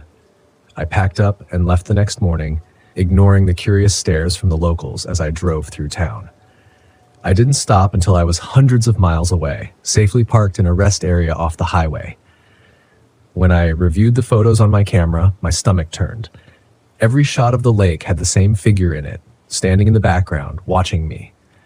Her face grew clearer with each frame, until the last one showed her standing right behind me, her empty eyes locked onto mine. I deleted every photo. I never published the story, never mentioned the witch to anyone, but some nights I still hear her singing, faint and distant, like a memory I can't escape, and I'll never go back to Cat Lake. In 1993, I found myself in the unforgiving stretches of Wyoming, right outside of Cody. It wasn't the kind of place you stumble into by accident. There's no road sign beckoning tourists to come and get lost here. I had been living off the grid for the past 3 years, and I preferred it that way. My name's Christopher Whitaker, and I came here to escape the noise. Turns out, there's plenty of noise in the wilderness too. It's just not the kind you expect. Most folks back in town had me pegged as the hermit in the hills. Fine by me. I like the quiet and the isolation. Never did much for crowds or small talk. That was why I built myself a small cabin out here. I did the work myself. No electricity, just a wood stove, a creek nearby for water, and a good rifle that hadn't failed me yet. Well, mostly good, but we'll get to that. Living off the grid isn't as romantic as it sounds. I wasn't up here writing a novel or finding myself or any of that nonsense. I was just getting away. I guess you could say I was hiding from something, but not in the dramatic way people always think of. Just hiding from life, really. An ex-wife, dead-end job, all the usual. The only visitors I got were the occasional hunter or ranger, making sure I wasn't skinning too many deer. Turns out, wildlife services really get uptight about that sort of thing. Then there was Ralph, big guy, beard that could have made a lumberjack jealous, and more than a little too friendly for my tastes. We'd run into each other at the post office a few times, him always asking, "Why live all the way out there, Christopher? Don't you miss civilization?"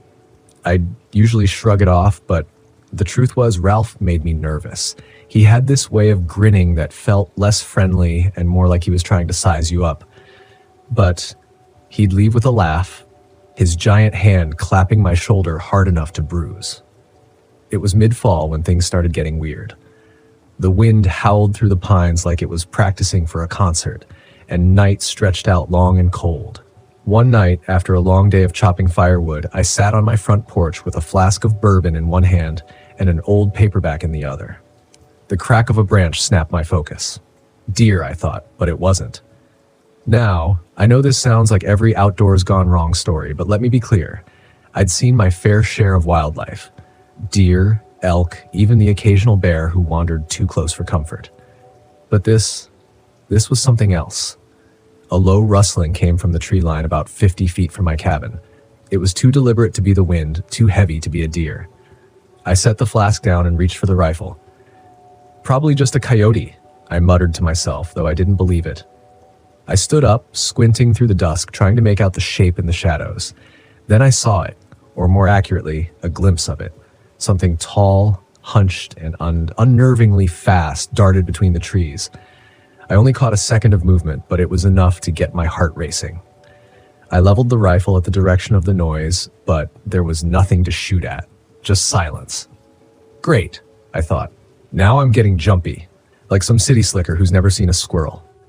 Still, I felt the hairs on the back of my neck stand up. I didn't sleep much that night, kept the rifle loaded and beside me, but nothing happened. The next day, I decided to head into town to stock up on supplies. Extra ammo, some canned goods, and maybe more bourbon. Better to be prepared for whatever might be lurking out there, even if it was just my imagination running wild. I pulled up to the old general store, the only one for miles, and parked my truck next to Ralph's rusty pickup.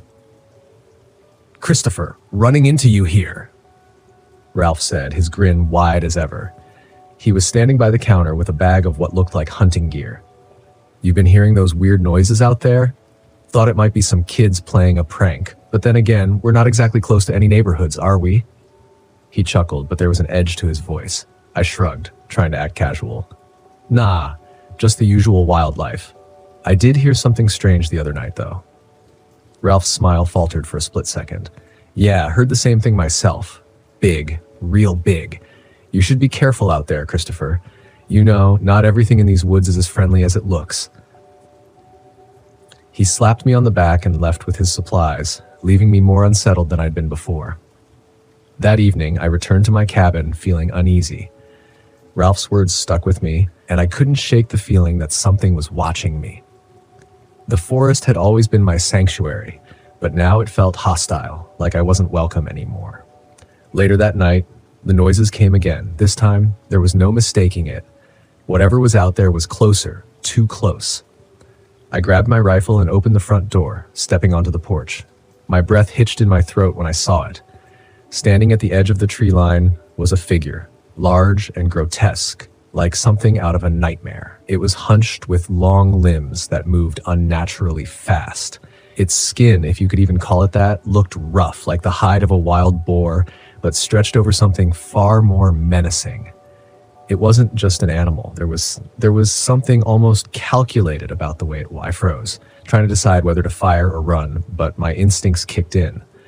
I fired a shot toward the thing, but it didn't flinch. Instead, it let out a sharp, unnatural sound, like a combination of a snarl and a hiss, a noise that sent a shiver down my spine despite the bourbon in my veins. The thing darted back into the woods faster than I could blink, but it wasn't running away. It was circling. I knew that much. I didn't waste time. I bolted the door and locked the windows. Whatever this thing was, it wasn't going to catch me off guard.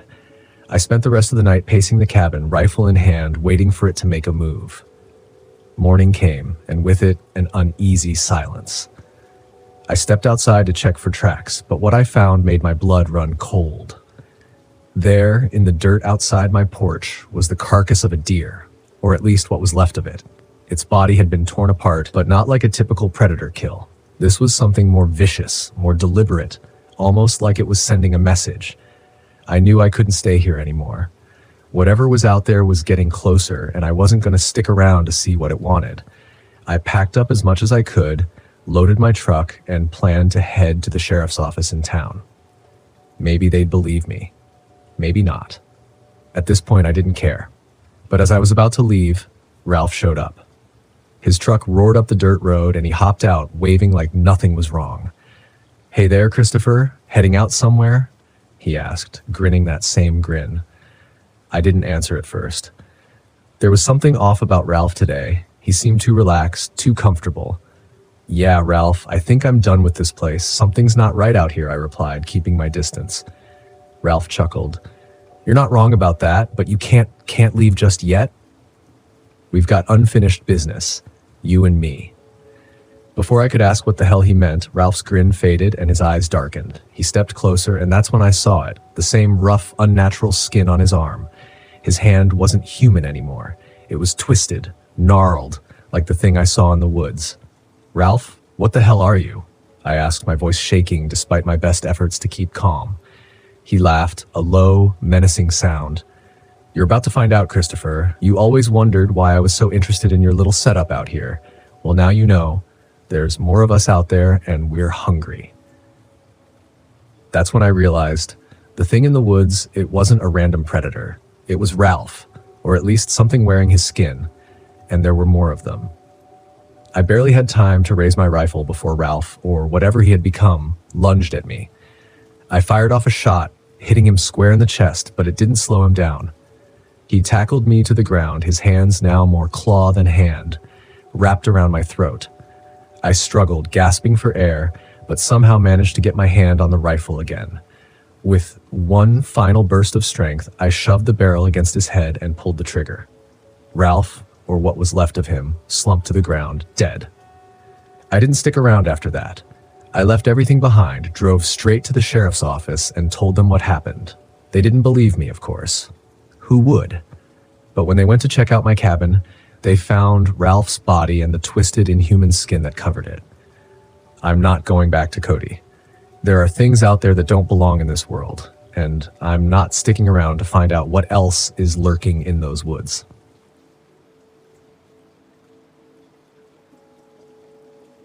My name is Matthew Mason. I'm 28 years old, a freelance travel writer, and this happened in the summer of 2022. My husband Jake and I were on a cross-country RV trip when we decided to camp at Preparation Canyon State Park in Iowa's Loess Hills. I had read about its remote trails and beautiful overlooks, but what caught my eye was a vague mention of Native American legends tied to the area. It seemed perfect for my blog.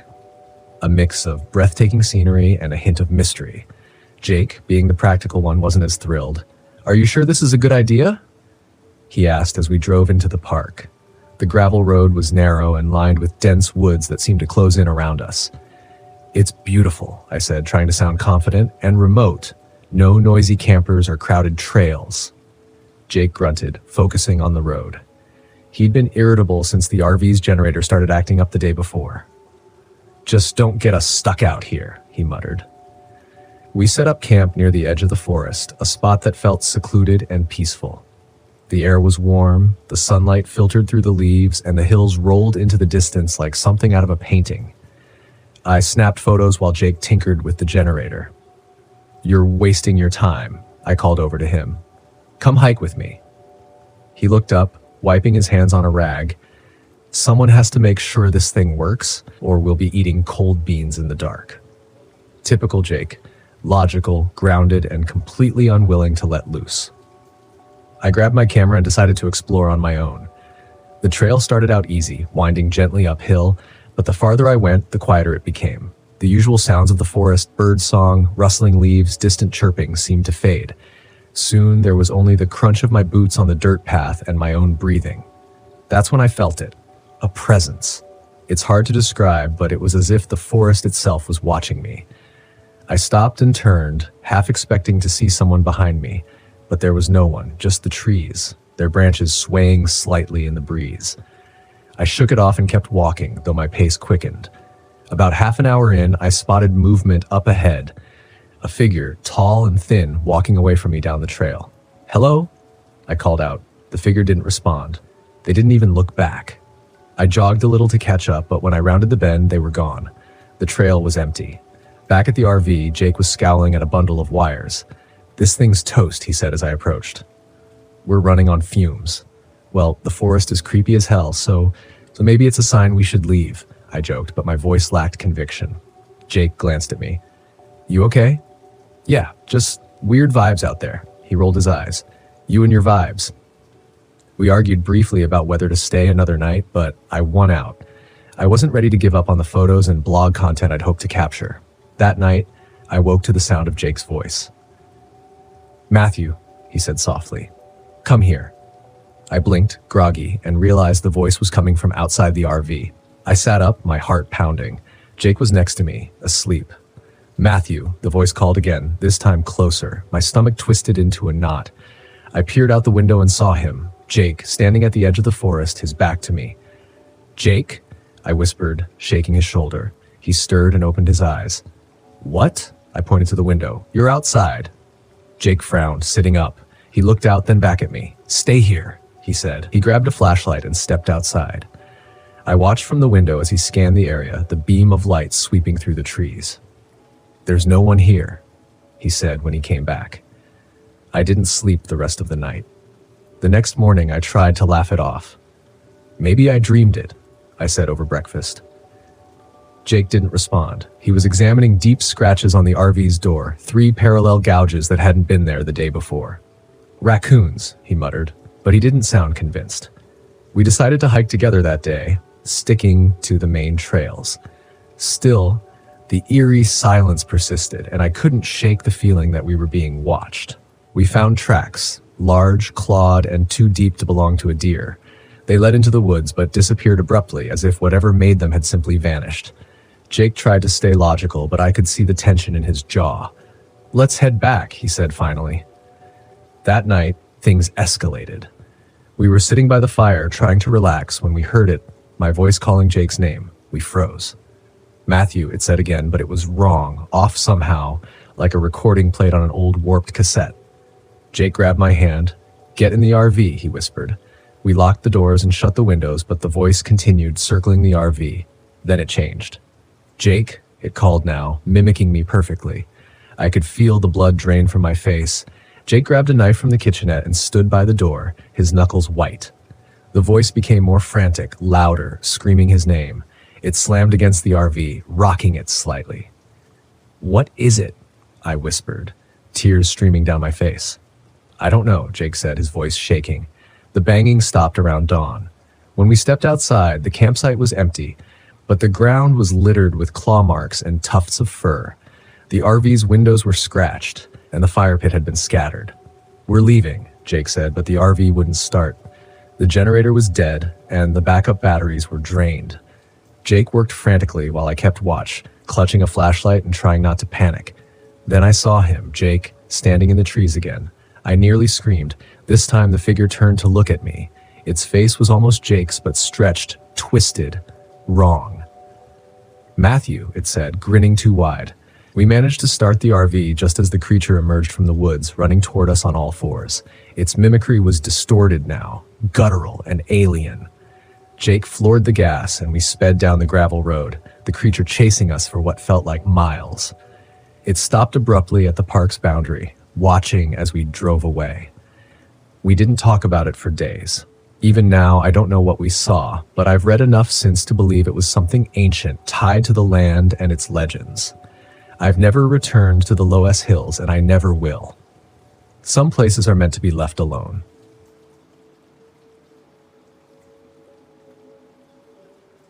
My name is James Turner, and I'm 35 years old. This happened in October, just as the last of the leaves began to turn, at a place called Shades State Park in Indiana. I was there alone, or at least I thought I was. By the end of it, I'd questioned whether solitude in the woods was ever a possibility. I'd parked my RV in a remote campsite near Devil's Hollow, a spot I'd chosen deliberately because it was off the beaten path. My plan was simple: spend a week disconnected from the chaos of life, testing my survival skills and brainstorming ideas for a book I'd been putting off writing. It was supposed to be my calling, but every blank page felt like a wall I couldn't scale. Maybe the forest could help me find my voice. The first day passed quietly. I set up camp, checked my gear, and explored some nearby trails. The quiet felt good, refreshing. That night, I slept like a rock, the sounds of crickets and rustling leaves lulling me into the kind of peace I hadn't felt in years. But by the second night, that peace was gone. It started with my GPS acting up. I'd brought it as a backup to my compass, but when I turned it on, the screen was blank despite being fully charged. The compass wasn't any better. The needle spun lazily, like it had lost all sense of direction. I chalked it up to a magnetic anomaly, something about the sandstone in the area maybe, but it made me uneasy, so I stayed close to the RV. Around dusk, I heard footsteps on the road nearby. I thought I was alone in this part of the park, but maybe another camper had wandered in. When I stepped out to investigate, I saw her, a young woman, maybe early 20s, wearing a heavy backpack and a bright yellow beanie. She spotted me and waved, her grin wide and easy. "Hey, sorry if I'm intruding," she said, walking toward me. I got turned around. "Mind if I camp here for the night?" Her name was Chloe Baxter, and she was a college student researching local folklore for a project. She'd come to Shade State Park to investigate stories about Devil's Hollow, specifically the legend of skinwalkers. According to her, the Hollow was a hotspot for strange disappearances and sightings of something that wasn't quite human. Skinwalkers? I asked, skeptical. You mean like Navajo legends? That's not exactly native to Indiana. Folklore adapts, she said, shrugging. People in these parts say there's something out here that mimics voices, maybe even faces. Creepy, right?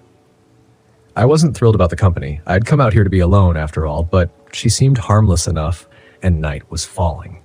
I let her set up a tent near the RV, figuring she'd be gone by morning. That night, I woke to the sound of whispers. At first, I thought it was Chloe talking in her sleep, but the more I listened, the more I realized the voice wasn't coming from her tent. It was outside, in the woods. "James," the whisper was soft, almost playful, but it froze me in place. How did this person know my name? I grabbed my flashlight and stepped outside. The air was cold, heavy, and dead silent. No crickets, no wind, just my own shallow breathing. I scanned the tree line. Nothing. But then, just as I turned back toward the RV, I saw movement. A figure, tall, lanky, and hunched, slipped between the trees, its shape barely visible in the dim light.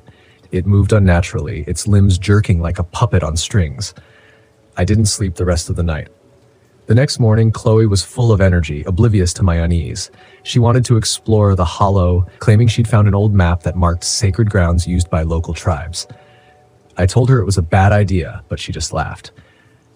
"Come on, don't you want a good story for that book of yours?" she teased. Against my better judgment, I went with her. I didn't want to admit it, but part of me didn't want to be alone anymore. The hike to Devil's Hollow was rougher than I'd expected. The trail was overgrown, and the deeper we went, the more oppressive the forest felt. Chloe didn't seem to notice. She was too busy snapping photos and rambling about skinwalker lore. "This place is supposed to mess with your head," she said, grinning. "People say they hear voices, see things that aren't really there. It's like the forest is alive." "Great," I muttered. "Just what I need." About an hour in, we found something strange. A cluster of animal bones arranged in a spiral pattern on the forest floor. The bones were old, bleached white by the sun, but the arrangement was deliberate, almost ritualistic. "Okay, that's weird," Chloe admitted, kneeling to take a closer look. "You think someone did this, or something?" I asked, my unease growing. The further we went, the stranger things became. We found claw marks on trees, deep, jagged grooves that no bear or cougar could have made. Then there were the tracks, large, hoof-like prints that appeared in the soft dirt, but disappeared after just a few steps. By the time we reached the hollow, I was ready to turn back, but Chloe insisted on pressing on. Her curiosity outweighed her common sense, and she led me to a large oak tree at the edge of the ravine. Carved into the bark were strange symbols, crude geometric shapes that radiated an almost palpable sense of dread. "Do you feel that?" Chloe asked, her voice barely above a whisper. I nodded. The air around the tree was heavy, electric, like the buildup before a thunderstorm. I didn't want to be there anymore. The first attack came as we were heading back to camp. It was just before sunset, and the shadows were long and shifting. Chloe was ahead of me on the trail when she stopped suddenly. "Did you hear that?" she asked. I didn't hear anything, but then a voice echoed through the trees. It was faint but unmistakable. Someone calling Chloe's name. "Who's there?" she called, her voice trembling. The voice didn't answer. Instead, it laughed, a low, guttural sound that sent chills down my spine.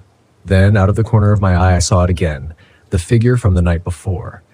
It stood motionless at the edge of the trail, its body obscured by the trees, but its face was Chloe's. We ran. I didn't care where we were going, I just wanted to get away. By the time we made it back to the RV, the sun had set and the forest was pitch black. Chloe was shaken, her bravado gone.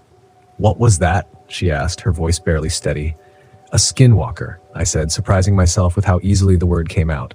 Or whatever this place has. Instead, we locked ourselves in the RV. But the night was far from over. The creature didn't give up.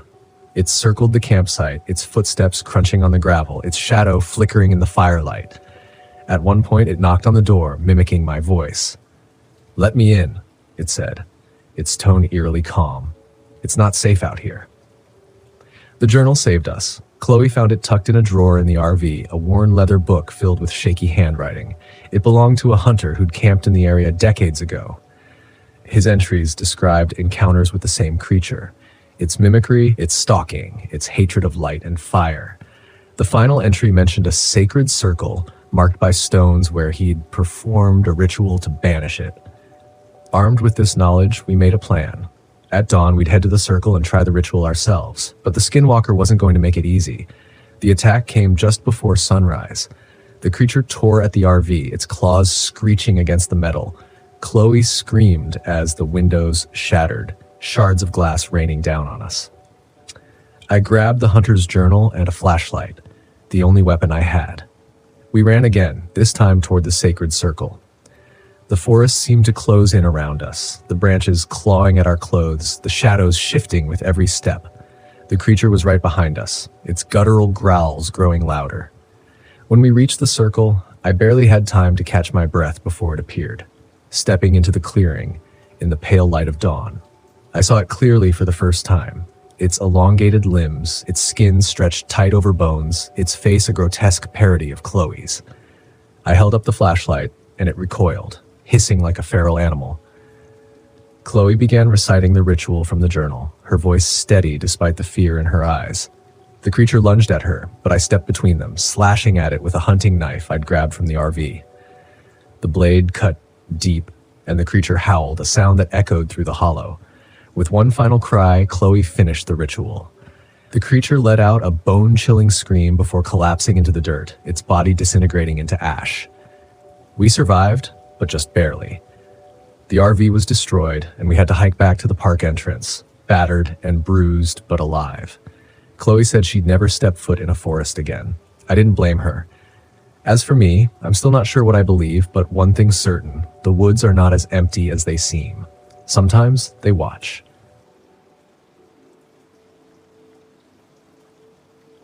It wasn't the type of night you plan for. An adventure, not in the middle of Pine Hollow National Forest where the thick trees seem to close in the moment the sun sets. My name is Felix Carrick, and I was traveling solo in my RV, a 1978 Dodge Commander that had seen better days but always held its own. I'd been on the road for months, taking time off from a dead-end warehouse job and chasing that elusive promise of freedom. That night, though, the forest felt wrong, like it was holding its breath. I'd stopped at a little-known campsite deep in the park, far from the manicured trails and picnic benches. No one else was around. Perfect, or so I thought. The trees were colossal, their branches like twisted arms, and the air carried that damp, earthy smell that always made me think of decay. By the time I'd parked and set up camp, the moon was struggling to push through a tangle of clouds, casting pale slivers of light here and there. The quiet was oppressive. Not the peaceful kind, but the unnatural kind that made you hyper-aware of your own heartbeat. Even the usual forest sounds, crickets, rustling leaves, distant animal calls were absent. I figured it was my imagination. I had a tendency to overthink when I was alone. But that was the appeal of being out here. No distractions, no noise, just me and the open road. I got to work grilling some burgers outside the RV using the dim glow of a lantern. I could feel the forest pressing in around me, a living wall of shadow. Every so often, I thought I heard faint cracks in the underbrush, but each time I turned, there was nothing. Probably a deer or raccoon, I told myself. The scent of charred meat filled the air, and for a moment, I relaxed. Until I saw it. At first, I thought it was a shadow, a trick of the moonlight. But no shadow moves like that, weaving between the trees with purpose. It was huge, at least 7 feet tall, and its outline was jagged, like something trying to mimic a human shape but failing. Its movements were jerky, unnatural, and fast. Too fast. I froze, spatula in hand, and stared into the darkness, hoping my mind was playing tricks. Then it stepped closer, and I saw it fully. Its body was a grotesque patchwork of muscle and fur, like a cross between a hyena and a gorilla. Its head was too large for its neck, with a snout that reminded me of a wild boar, and its limbs were unnaturally long, ending in fingers tipped with claws that gleamed in the lantern light. It wasn't looking at me, but I could feel the weight of its presence, like the forest itself was bowing to it. My body acted before my brain could catch up. I grabbed the largest knife I had from my portable kitchen kit and bolted for the RV. The thing moved too, but it didn't run. It stalked, deliberate, as if it enjoyed the game. I slammed the door shut, locked it, and fumbled for my shotgun, a relic from my dad, kept more for peace of mind than practical use. It took me forever to load it, my hands shaking so badly the shells nearly spilled onto the floor. The RV shook. Not a gentle nudge, but a violent jolt that sent me sprawling onto the carpet. The thing was outside, slamming its massive frame against the side. The windows rattled, and I could hear a scraping sound, like it was testing the edges of the door. My heart hammered in my chest as I crawled toward the shotgun, which had slid out of reach. The next hit nearly toppled the RV. One of the cabinets burst open, sending cans and utensils clattering. I grabbed the gun, braced myself, and pointed it at the door, waiting. It didn't come through, though. Instead, it went quiet. Too quiet. The silence stretched on. I stayed frozen, listening for any sign of movement. Then I heard it, footsteps, slow and heavy, circling the RV. It was toying with me. I could feel its malice, its intelligence, as if it was calculating how best to break me. The lantern outside was still burning, casting shifting shadows against the window. And then, for the first time, it spoke. Not words. No, it was a sound, a mimicry of something alive but wrong. It was like the distorted bark of a dog, twisted and amplified, followed by a chittering laugh that made my skin crawl. I couldn't breathe. My mind raced with every horror story I'd ever heard, every cryptid encounter people swore was true. It slammed against the door again, harder this time. I fired. The shotgun blast was deafening in the small space, and the door buckled outward from the force. I heard a screech, high-pitched and furious, followed by heavy thuds as the creature retreated.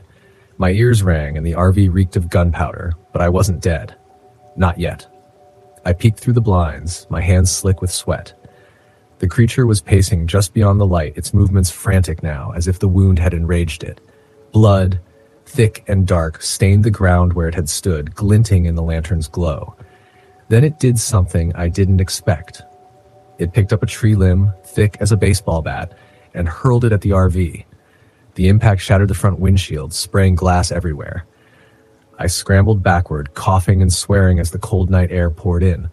The thing roared again, that awful chittering noise, and charged. I had seconds to act.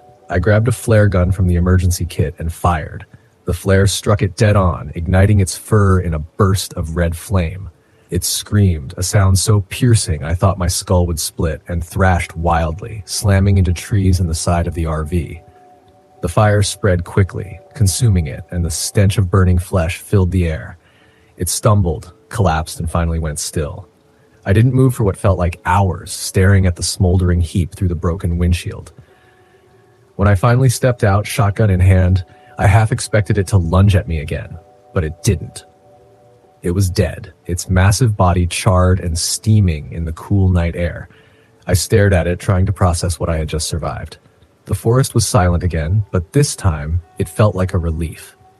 A dark, acrid smoke rose into the sky, curling around the trees like a warning.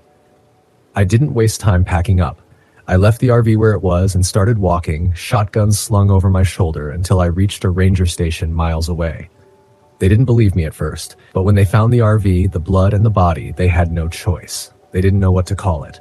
Neither did I. But I knew one thing. The forest had more secrets than it let on.